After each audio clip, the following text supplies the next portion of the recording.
वासुदेव, आप यहाँ शांति प्रस्ताव लेकर आए हैं या हमें धमकाने आए हैं? वो उस द्यूत में जो कुछ भी हुआ सबकी उपस्थिति में हुआ, युधिष्ठिर की इच्छा से हुआ। अरे वो हार गया, अपना राज्य हार गया, वो उसका प्रारब्ध था। छलबद्ध अन्याय को प्रारब्ध नहीं कहा जा सकता युवराज। जिस प्रकार मंदिर में किया गया पाप पुण्य नहीं बन जाता, उसी प्रकार धर्मवीरों की उपस्थिति में सभा में किया गया धर्म नहीं बन जाता। धर्म कौन सा धर्म? कोई धर्म नहीं हुआ।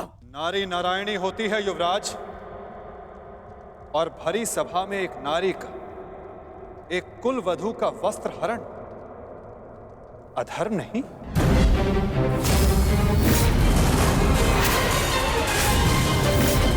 यदि तुम्हें विश्वास नहीं तो अपने ज्येष्ठों की झुकी दृष्टि से पूछो दुर्योधन।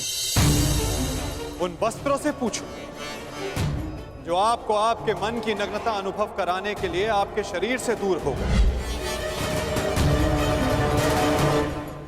उन प्रतिज्ञाओं से पूछो जो पांडवों ने अपने भ्राताओं के विनाश के लिए मांगी। ये प्रतिज्ञा लेता हूं, पर यही जंगल तोड़कर तुम्हारा प्राण दे लूंगा दुर्योधन। उस श्राप से पूछो जो द्रौपदी ने समस्त कुरुकुल को दी। इस सभा में उपस्थित वो हर व्यक्ति जिसने मौन रहकर ये अधर्म होते हुए देखा, उन्हें उनके मौन रहने का दंड मिलेगा। श्राप है ये अग्निसुता द्रौपदी का। परंतु यदि आप सब चाहें तो पांडव अपनी प्रतिज्ञा को त्याग देंगे। द्रौपदी अपना श्राप वापस ले लेंगे। बस आप सबको अपनी भूल का अनुभव करके पांडवों को केवल उनका अधिकार देना है।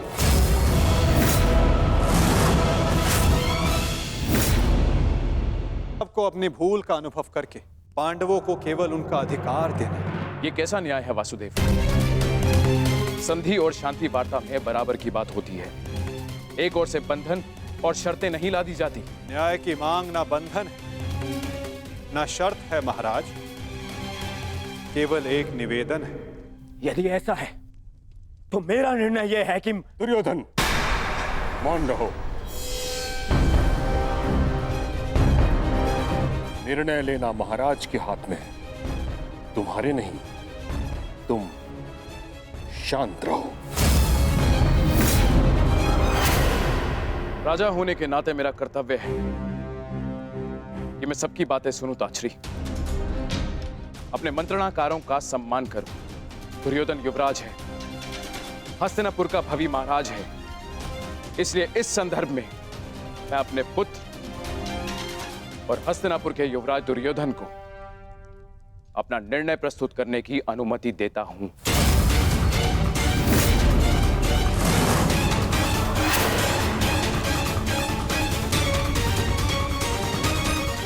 धन्यवाद पिताश्री। हाँ तो सुनिए वासुदेव, ऐसा है कि उस द्यूत में पांडव स्वयं अपना अधिकार हार बैठे थे। अब ना तो वो किसी भी राज्य का उनको अधिकार है और ना ही राजा होने का।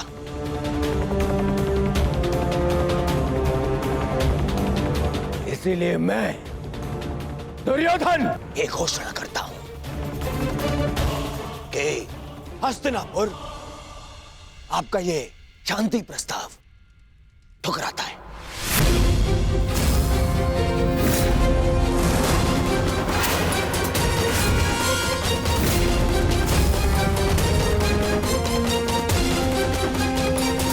दुर्योधन, क्या तुम्हें इस बात का अनुमान भी है कि शांति प्रस्ताव ठुकराने का अर्थ है युद्ध को निमंत्रण? अपने निर्णय पर पुनः विचार कर लो। बात बात पर विचार करना बंद कीजिए पितामह। बात बात पर विचार कायर करते हैं।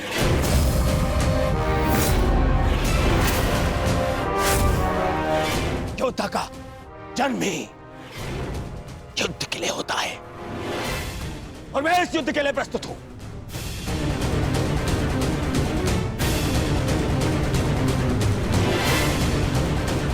मेरी दृष्टि में उन पांडवों को कुछ भी देने का प्रश्न ही नहीं उठता। बस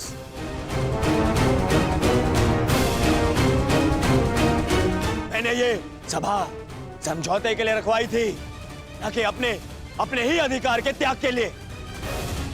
ये मेरा अंतिम निर्णय है। मैं उन पांडवों को इंद्रप्रस्थ नहीं दूंगा तो नहीं दूंगा।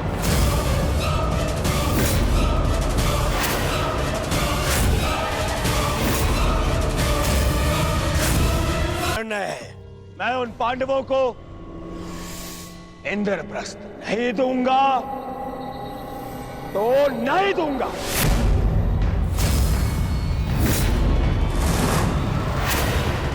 उचित है दुर्योधन, तुम इंद्रप्रस्थ रख सकते हो, उसकी सेना भी रख लो, अस्त्र शस्त्र रख लो, लाखों गाय अश्व, उसकी प्रजा भी रख लो, कोटि कोटि धन संपत्ति, जो कुछ भी पांडवों ने अपने परिश्रम से अर्जित किया था वो सब रख लो दुर्योधन। परंतु इस अन्याय के प्रतिकार स्वरूप केवल एक कार्य कर दो। प्रतीक के रूप पांचों पांडवों को 5 गांव दे दो।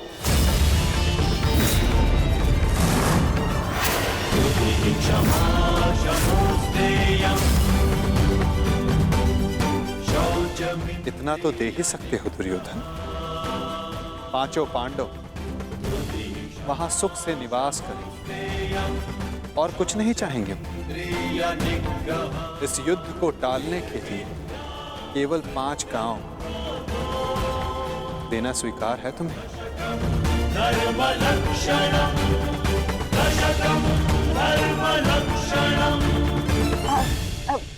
वासुदेव वासुदेव वासुदेव, यदि दुर्योधन 5 गांव दे देता है तो क्या आप वचन देंगे कि पांडव इंद्रप्रस्थ की चाह में आक्रमण की चेष्टा नहीं करेंगे? हाँ गांधार नरेश, मैं वचन देता हूं कि इस स्थिति में पांडवों की ओर से कोई आक्रमण नहीं होगा। वो हर परिस्थिति में संतुष्ट रहेंगे।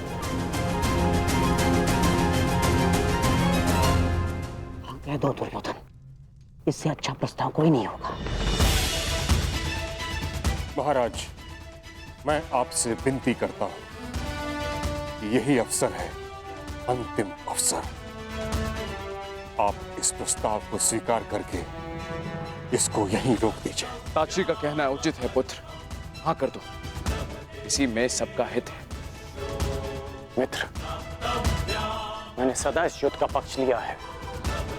मैंने सदा अर्जुन से अपना अधूरा द्वंद्व पूर्ण करना चाहा।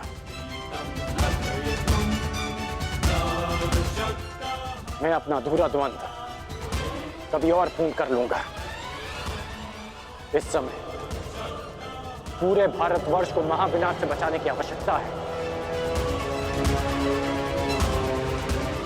हाँ कह दो मित्र।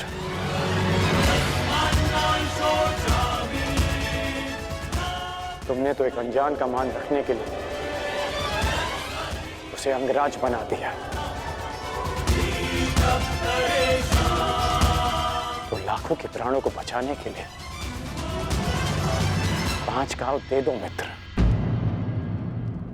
देख रहे हैं वासुदेव, मेरे मित्र अंगराज मेरे साथ है।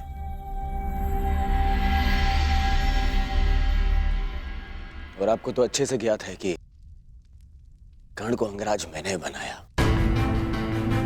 उसे वो दिया है मैंने जो पांडव नहीं दे पाए। ना पांडव, ना पितामह। और ये मेरा वचन है, यदि मेरा मित्र मुझसे प्राण भी मांगेगा वो भी मैं प्रसन्नता से दे दूंगा।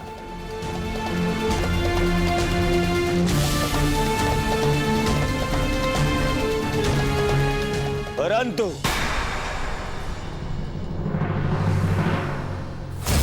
ऐसा सोचना भी मत कि मैं उन पांडवों को कुछ भी देने वाला हूं।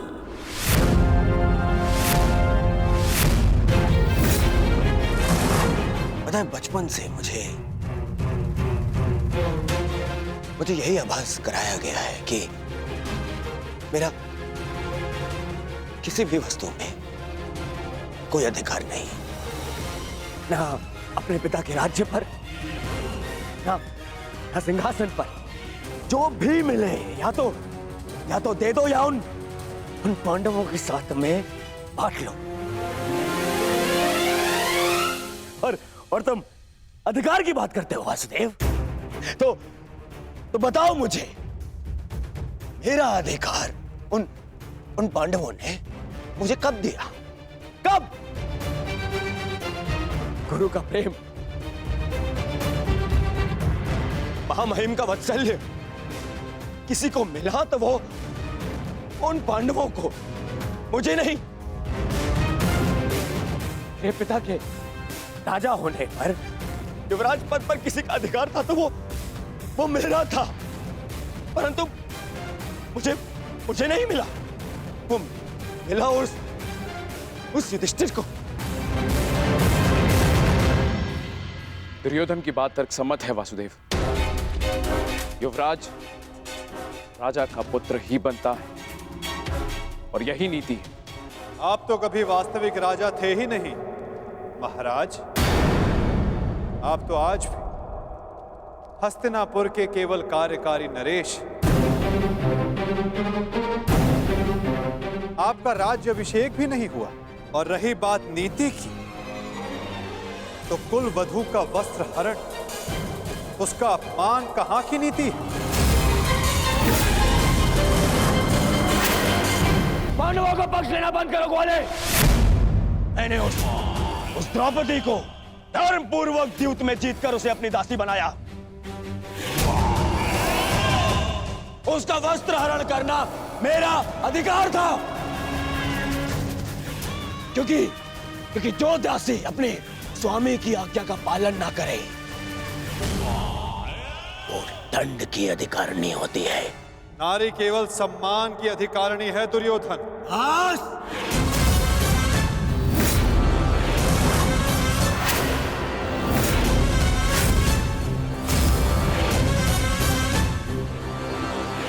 दूत बनकर आए हो, अपना संदेश दे चुके हो। अब मेरा निर्णय सुनो। मैं उन पांडवों को 5 गांव तो क्या, एक सुई की नोक बराबर धरा भी नहीं दूंगा।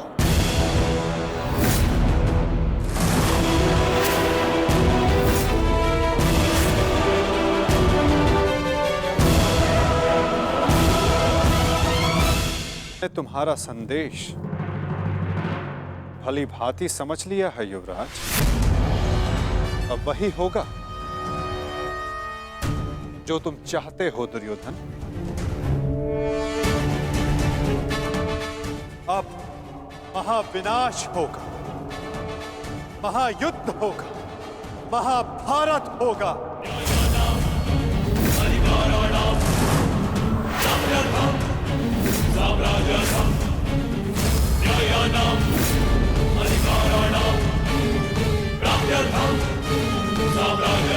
प्रणिपात।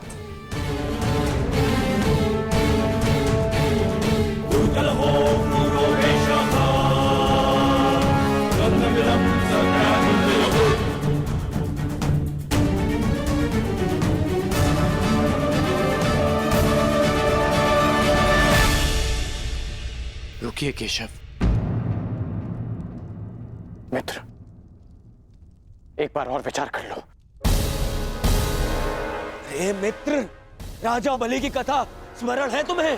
वो मायावी वामन उनसे 3 पग मांगने आया था। 3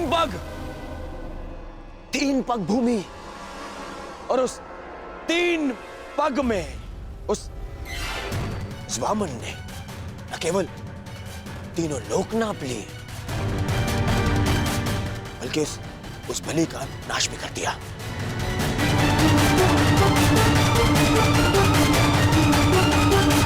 अरे इस छलिया को 5 गांव दे दूंगा तो ये हस्तिनापुर का अस्तित्व ही मिटा देगा।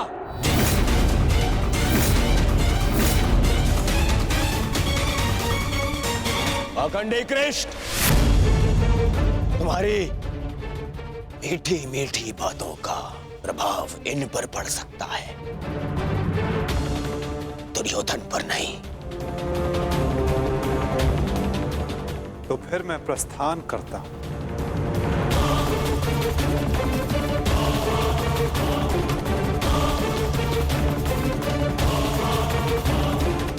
रुको दूत।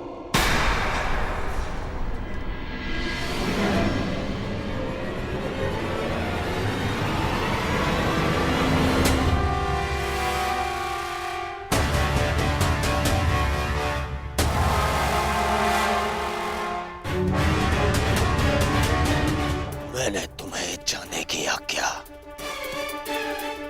नहीं दी है अभी।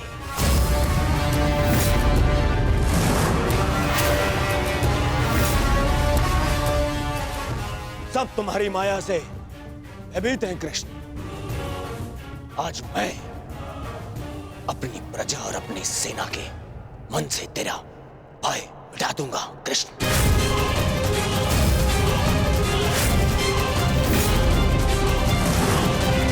तुम हस्तिनापुर से बाहर नहीं जाओगे।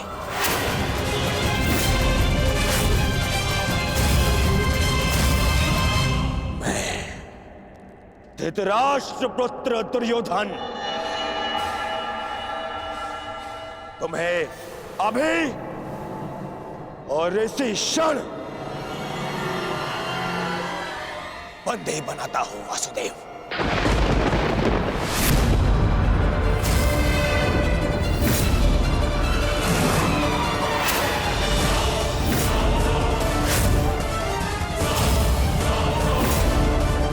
सैनिकों, बंदी बनाओ इस छलिए को।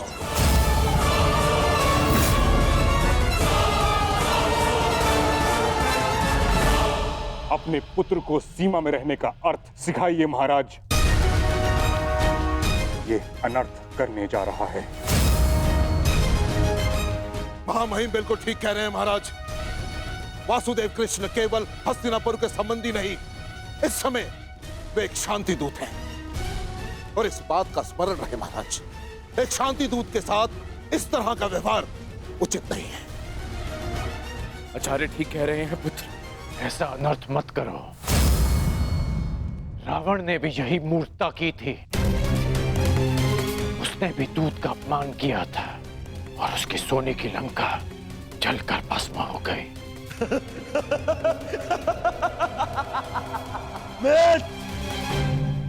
रावण मूर्ख था जो सामान्य रस्सी से हनुमान को बांधने चला था, परंतु मैंने इस विशेष दूत के लिए एक विशेष धातु की श्रृंखला बनवाई है।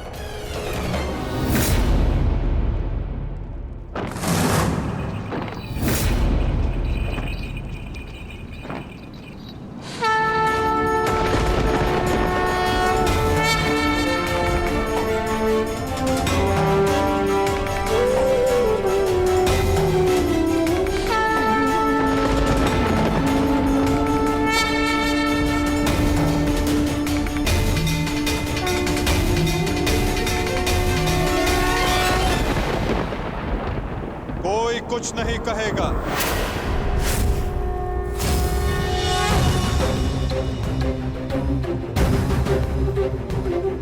मेरा आप सबसे निवेदन है कि मेरे और दुर्योधन के मध्य में ना आए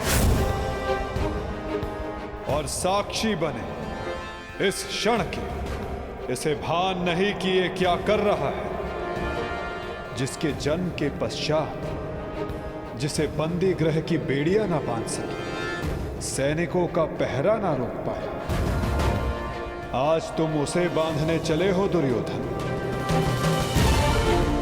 सामर्थ्य है तुम में तो बढ़ो आगे। हो सके तो साधो मुझे दुर्योधन। अपने इन श्रृंखलाओं में बांधने का प्रयास करो।